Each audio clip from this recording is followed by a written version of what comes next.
Secretary Clinton, we are moving to an audience question. We're almost out of time. We have another. Mr. Trump, we're moving to an audience question. It is our country Mr. Trump, has the Secretary slowest growth, Clinton, we and want to jobs get to are a the disaster. audience. Thank you very much, both of you. We have another audience question. Beth Miller has a question for both candidates. Good evening. Perhaps the most important aspect of this election is the Supreme Court justice.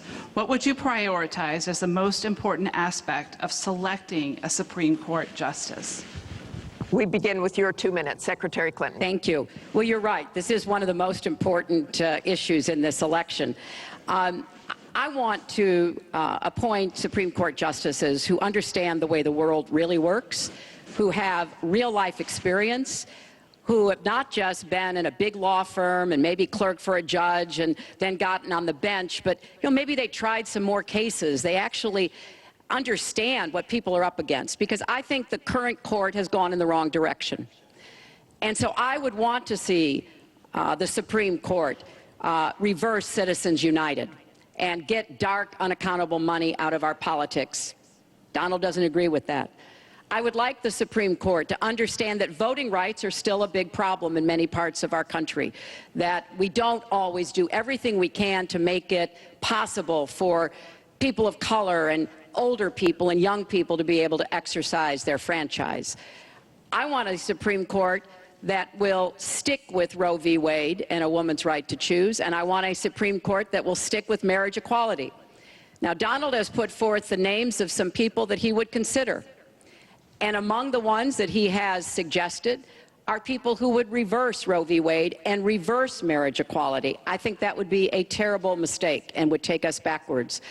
I want a Supreme Court that doesn't always side with corporate interests.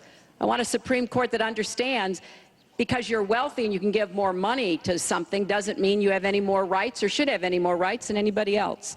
So I have very clear views about what I want to see to change the balance on the Supreme Court. And I regret deeply that the Senate has not done its job, and they have not permitted a vote on the person that President Obama, a highly qualified person, they've not given him a vote to be able to have the full complement of 9 Supreme Court justices. I think that was a dereliction of duty. I hope that they will see their way to doing it, but if I am so fortunate enough as to be president, I will immediately move to make sure that we fill that. We have 9 justices Secretary Clinton. To work on behalf of our people. Thank you. You're out of time, Mr. Trump. Justice Scalia, great judge, died recently, and we have a vacancy.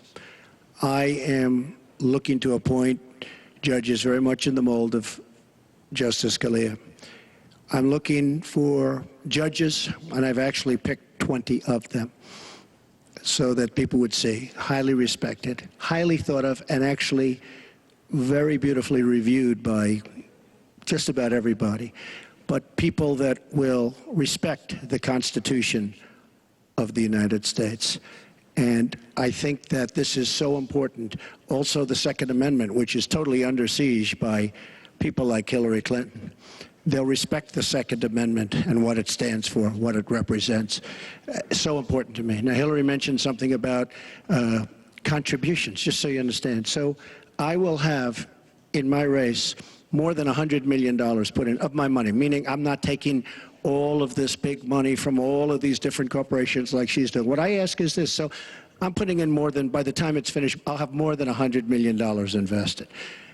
Pretty much self-funding mine. We're raising money for the Republican Party, and we're doing tremendously on the small donation, $61 average or so. I asked Hillary, why doesn't she make $250 million by being in office? She used the power of her office to make a lot of money.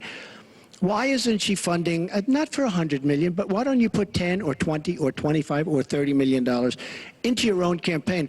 It's $30 million less for special interests that will tell you exactly what to do. And it would really, I think, be a nice sign to the American public. Why aren't you putting some money in? You have a lot of it. You've made a lot of it because of the fact that you've been in office. You made a lot of it while you were Secretary of State, actually. So why aren't you putting money into your own campaign? I'm just curious.